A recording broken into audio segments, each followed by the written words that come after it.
वन्देऽहं श्रीगुरो श्रीतत्परकमलं श्रीगुरून् वैष्णवांश्च श्रीरूपं साग्रजातं सहगण रघुनाथान्वितं तं सजीवं साद्वैतं सावधूतं परिजनसहितं कृष्णचैतन्यदेवं श्रीराधाकृष्णपादान् सहगण ललिता श्रीविशाखान्वितांश्च जय श्रीकृष्णचैतन्य प्रभु नित्यानन्द श्री अद्वैत गदाधर श्रीवासदि गौर भक्तवृंद हरे कृष्णा कृष्ण कृष्ण हरे हरे हरे राम राम राम हरे हरे।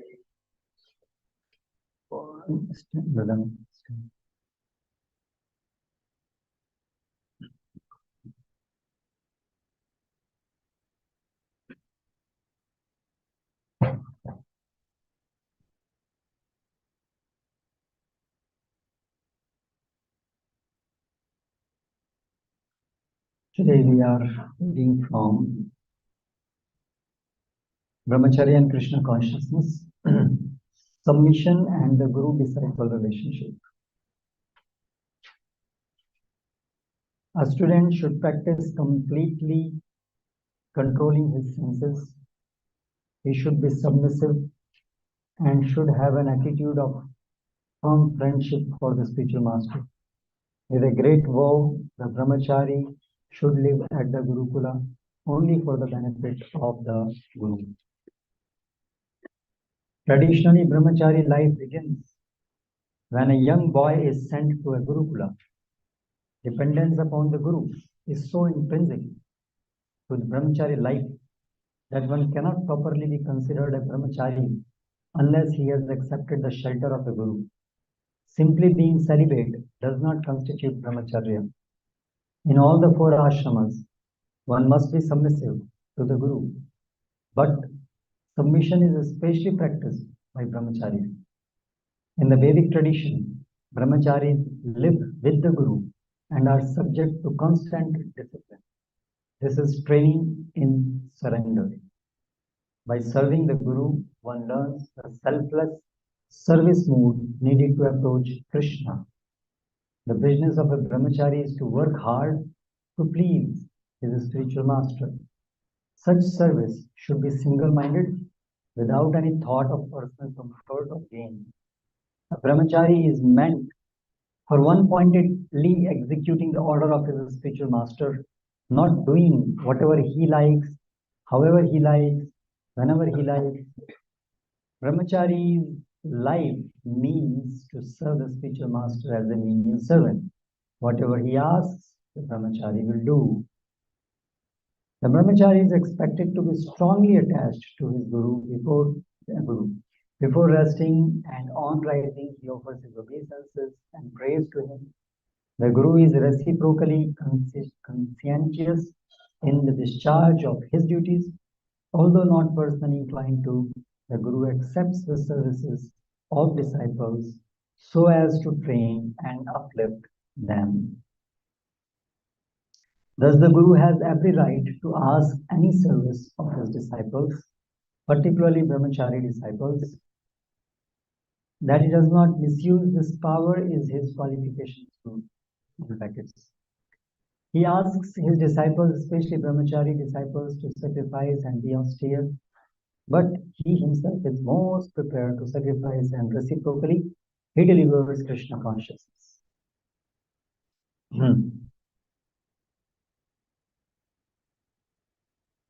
तद्विद्धि प्रणिपातेन परिप्रश्नेन सेवया उपदेक्षन्ति ते ज्ञानं ज्ञानिनः सत्यदर्शिनः.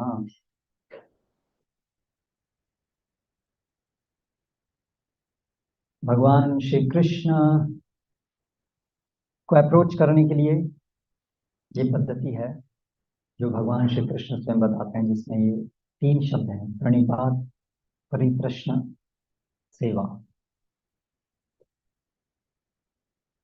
प्रणिपात मतलब शरण लेना, अपने को एक तुच्छ सेवक के रूप में प्रस्तुत करना गुरु के सम्मुख, भगवान के प्रतिनिधि के सम्मुख.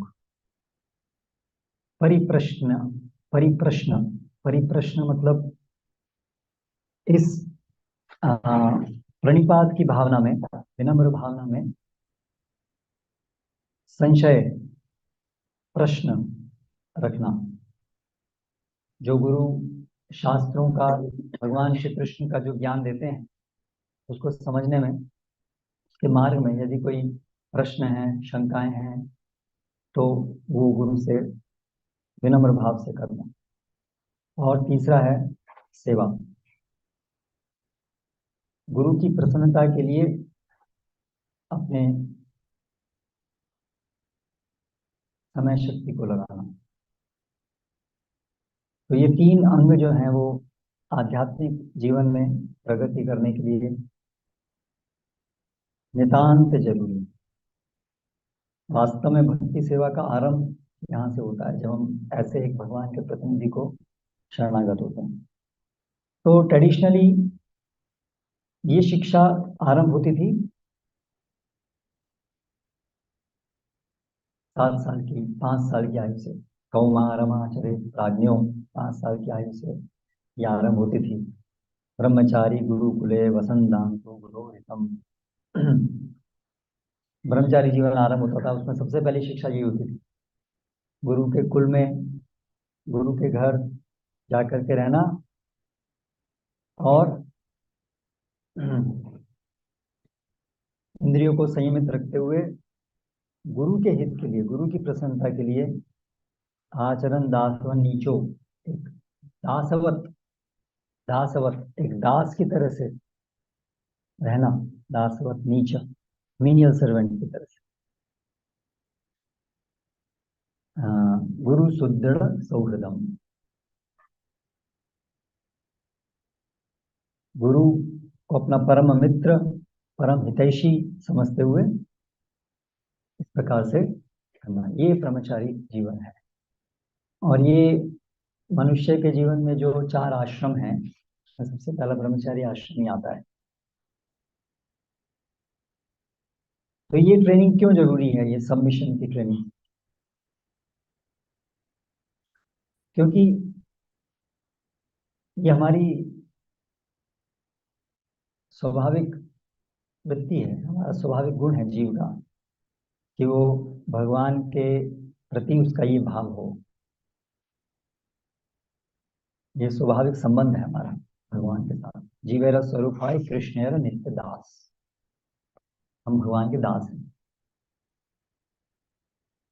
लेकिन इसके लिए अभी हमें प्रशिक्षण चाहिए, क्योंकि इस भौतिक जगत में हम बिल्कुल इसके उल्टा भगवान के दास नहीं, हम भगवान बनने आए। ऐसा हम सबके अंदर बड़ी प्रगाढ़ इच्छा है, जिसको करोड़ों करोड़ों जन्मों से हमने इस प्रकार से प्रयास किया है कि हम भगवान के शरणागत नहीं हों, हम उनसे स्वतंत्र रहें। इसलिए हमारे अंतःकरण में भगवान को शरणागत होने के प्रति बड़ी एक रेजिस्टेंस है। केवल रेजिस्टेंस नहीं, बल्कि एक विद्रोह जैसा है। क्यों शरणागत, क्यों? इंडिपेंडेंट, मैं स्वतंत्र रहना चाहता हूँ, मैं स्वतंत्र, भगवान से स्वतंत्र। भगवान से स्वतंत्रता का मतलब माया। बाबा बोलते हैं दोनों में से एक चीज करनी पड़ेगी, या तो माया दास या तो कृष्ण दास। दास तो रहना ही होगा, तो जीव का स्वाभाविक गुण है दास होना। वो उसका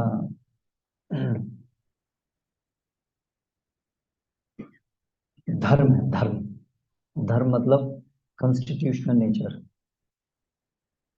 तो दास होना कॉन्स्टिट्यूशनल नेचर है, जीव संवैधानिक गुण है उसका, मूल मौलिक गुण।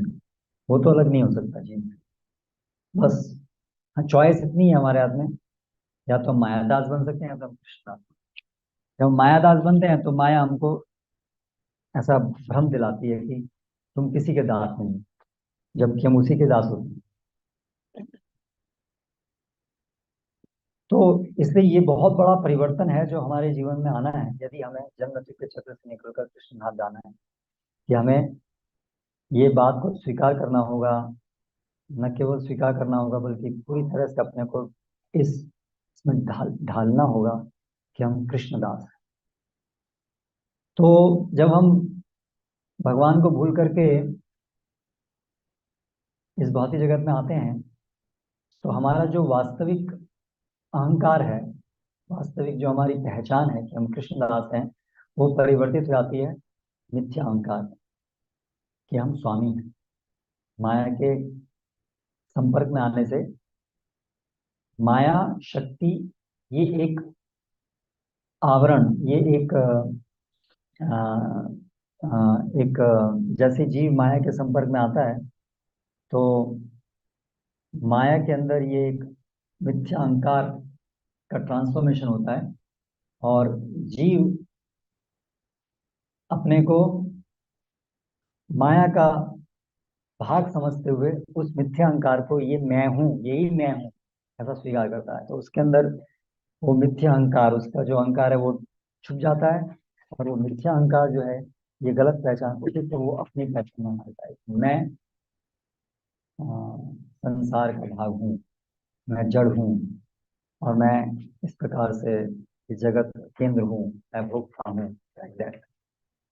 तो ये मिथ्या अहंकार जो है उसको वास्तविक अहंकार में ट्रांसफॉर्म करना है।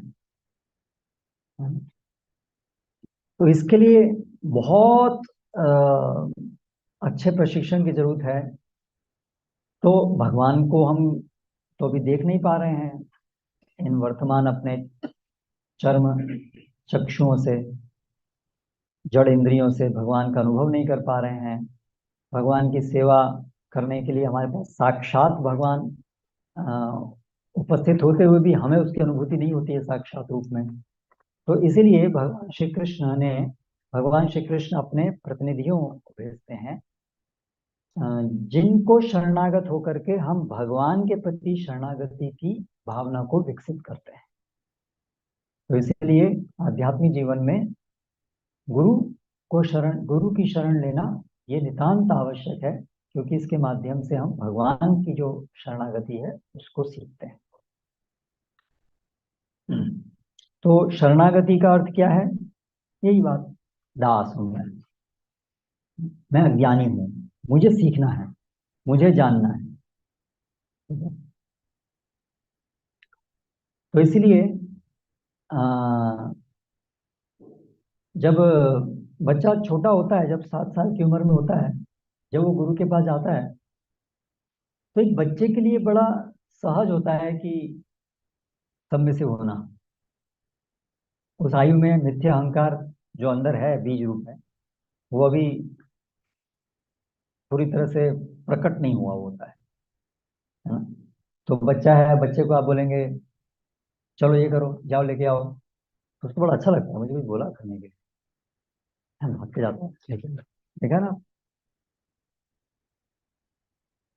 झाड़ू लगाओ, हाँ, ये करो, हाँ, उस एज में बड़ा आसान है ये सब करना।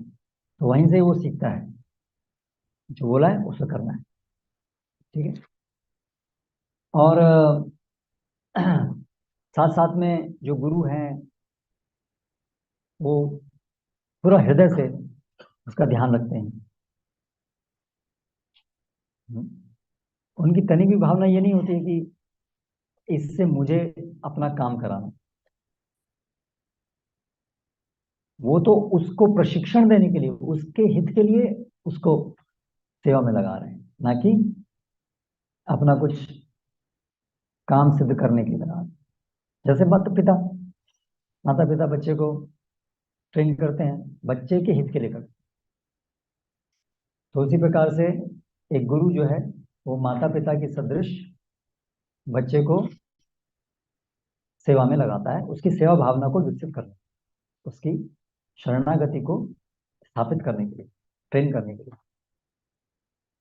तो माता पिता या गुरु जो है सुहृद होते हैं बच्चे के, इसीलिए उस सुहृद भाव में वो उसकी सेवा लेते हैं और जो भी उसकी गलतियां होती हैं उसको सुधारते हैं, उसको डांटते भी हैं, प्रताड़ित भी करते हैं, लेकिन सबका पीछे सुहृद भाव है, बच्चे का हित ही भाव। ये हमारी जो वेस्टर्न थॉट है उसके अंदर ये समझ है ही नहीं। इसलिए वो सोचते हैं जहां किसी से आपने किसी से सेवा ली, यानी कि आप उसको एक्सप्लॉइट करना चाहते हैं। इसलिए पाश्चात्य थॉट में अ, किसी को सबमिट करना वो बहुत ही एक अनहेल्दी माना जाता है कि इसका मतलब दूसरा आपको एक्सप्लॉइट करेगा। इसलिए never go down to anyone.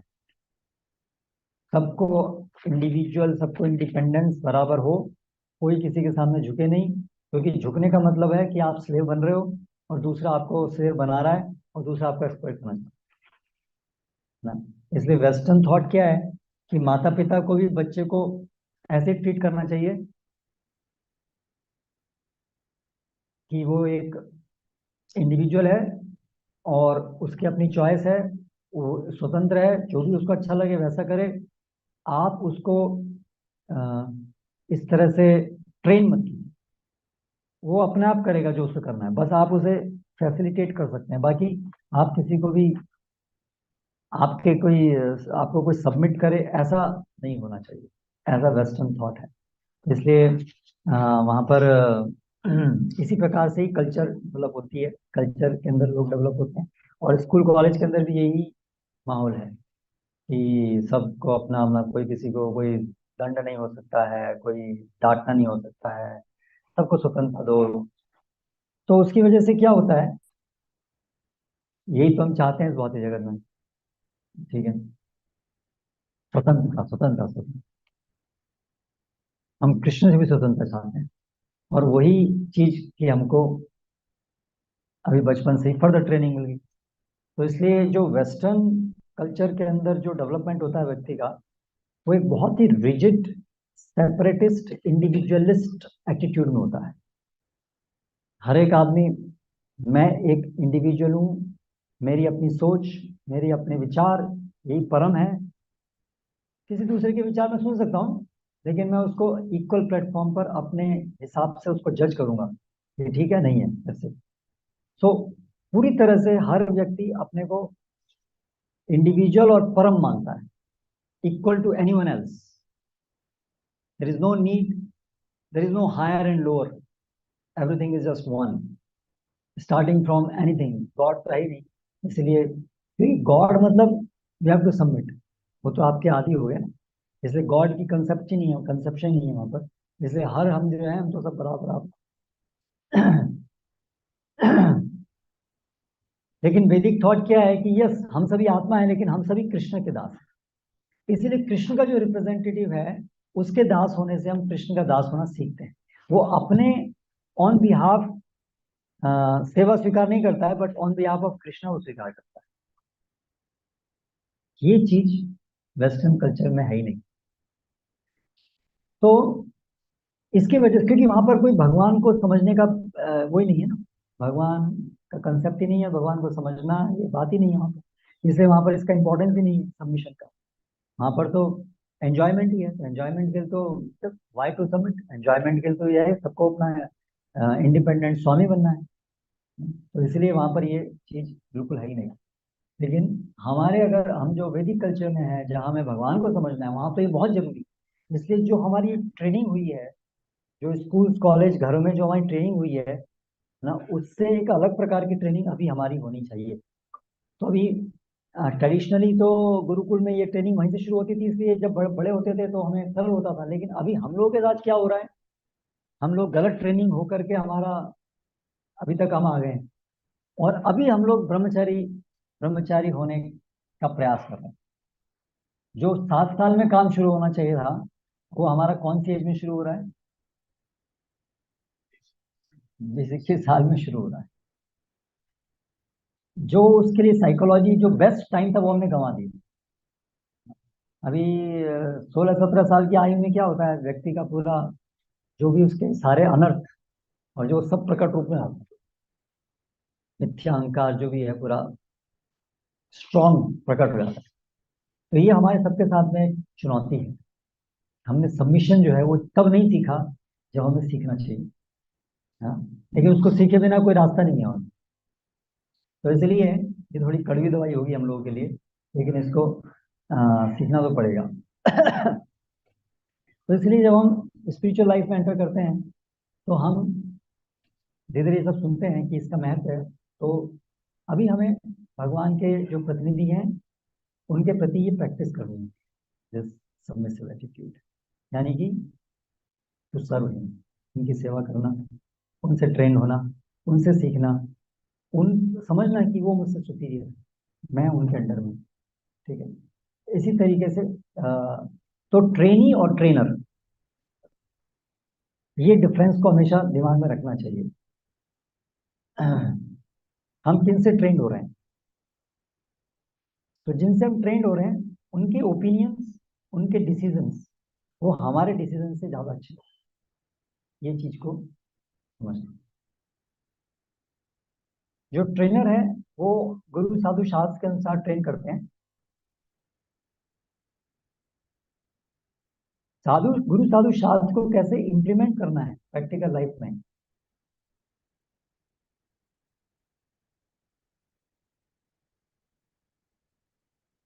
उसको लेकर के बहुत सारी चॉइसेस रहती हैं।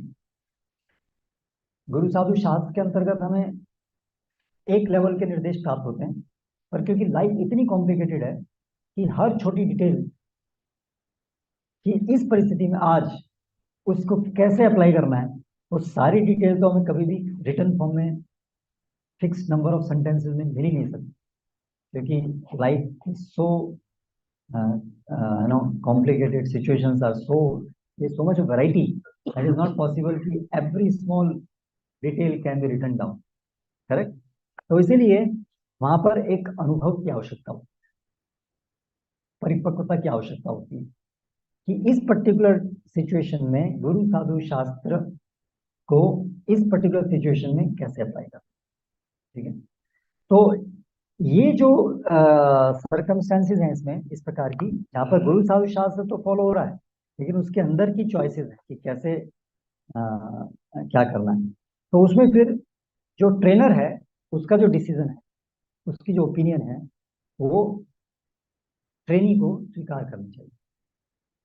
यही ट्रेनिंग का तरीका है। अगर ट्रेनी जो है वो हमेशा ये सोचता रहेगा नहीं मेरी opinion is as good as his opinion, my judgement is as good as his judgement, तो फिर ट्रेनिंग कैसे होगा?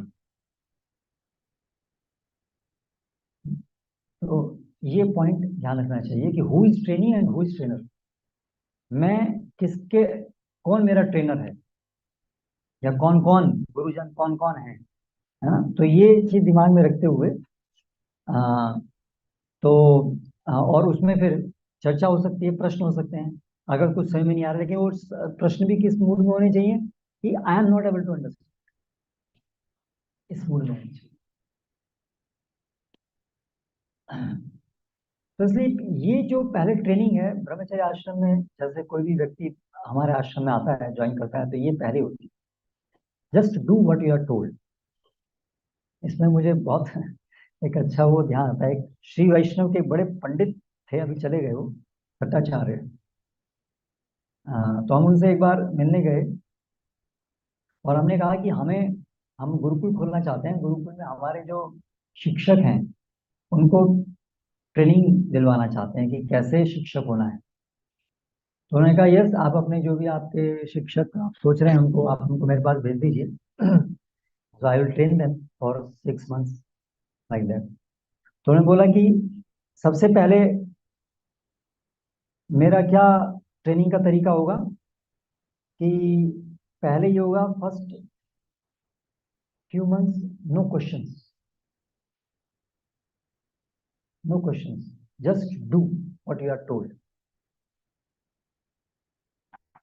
पहला प्रशिक्षण ये होगा शिक्षक, क्योंकि शिक्षकों को प्रशिक्षित होना पड़ेगा शिष्य की तरह से पहले। तो ये शिष्य का ये पहला प्रशिक्षण है, जस्ट डू,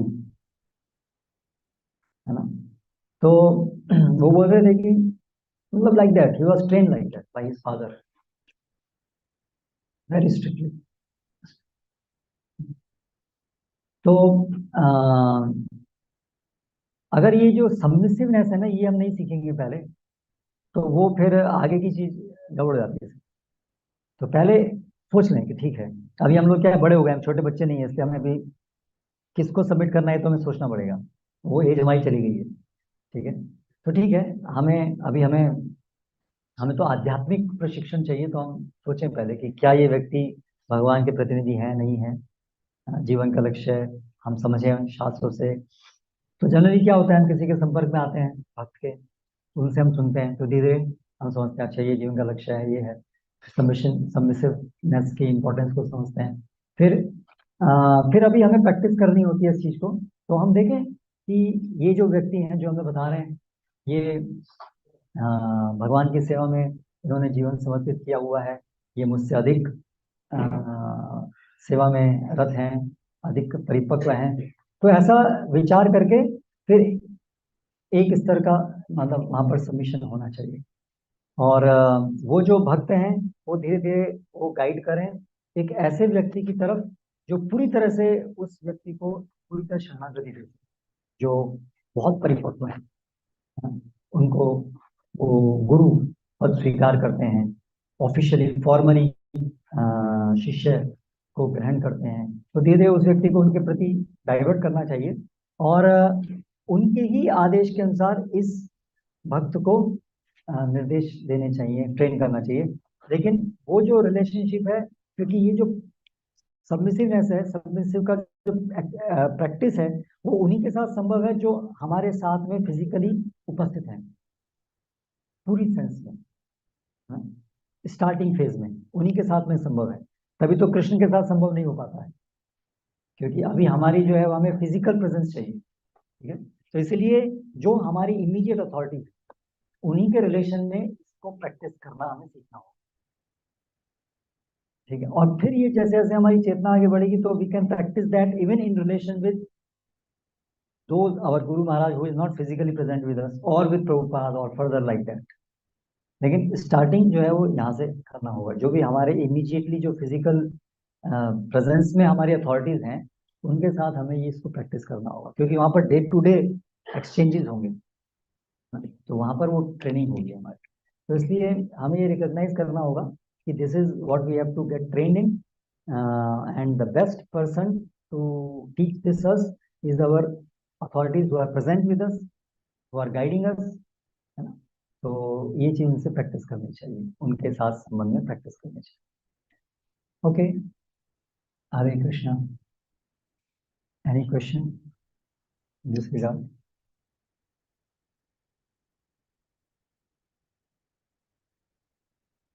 गुरुकुल होता है तो उसमें परा विद्या सिखाई जाती थी कि अपरा विद्या?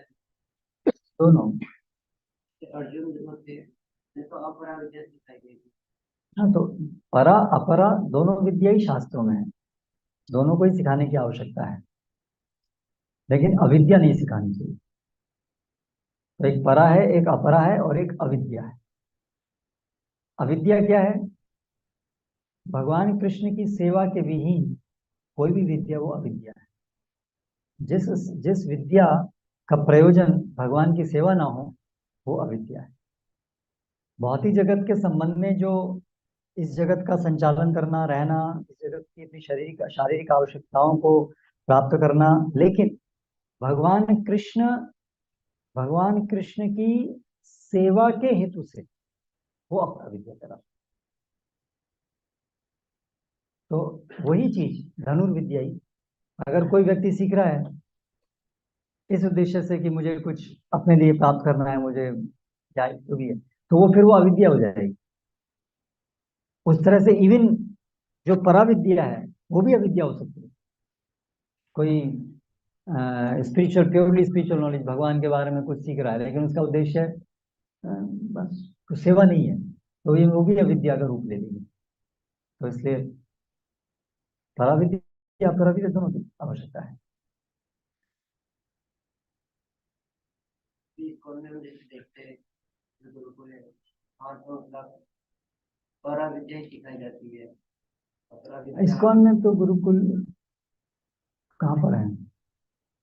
मायापुर में, वृंदावन नहीं, वहाँ पर अपरा विद्या लैंग्वेजेस सिखाई जाती हैं और जो भी शिष्टाचार है, सदाचार है, कैसे ये सब चीजें सिखाई जाती हैं। तो ये कोई परा विद्या थोड़ी ना है, तो अपरा विद्या है एक दूसरे से। हाँ हाँ, ये सब चीजें सिखाते हैं। हाँ, कुछ हद तक सिखाते हैं ये सब चीजें। ओके। हरे, हाँ।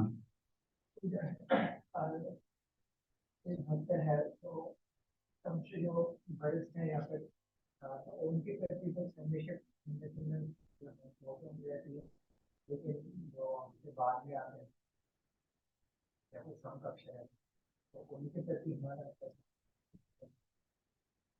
हाँ, तो उनके प्रति हमारा एटीट्यूड होना चाहिए मित्रवत, मित्र के समान, जो हमारे समकक्ष हैं। तो वहां पर ये है कि हम मित्रवत हैं, इसलिए मित्र की तरह से मिलकर के हम सेवा करें। और उसमें उसमें क्या होगा कि कोई भी वस्तु अगर हमें दिख रही है कि अरे ये तो ठीक नहीं है, तो एज ए फ्रेंड हम उनको बता कि मुझे लगता है ये ठीक नहीं है, आप सोचिए इसके विषय, इसको ऐसे करना चाहिए। वहां पर हम एक अथॉरिटी की तरह से नहीं निर्देश दे सकते हैं कि ऐसा क्यों किया, ऐसा मत करो। तो वहां पर वो एक मित्रवत व्यवहार होगा वहां पर।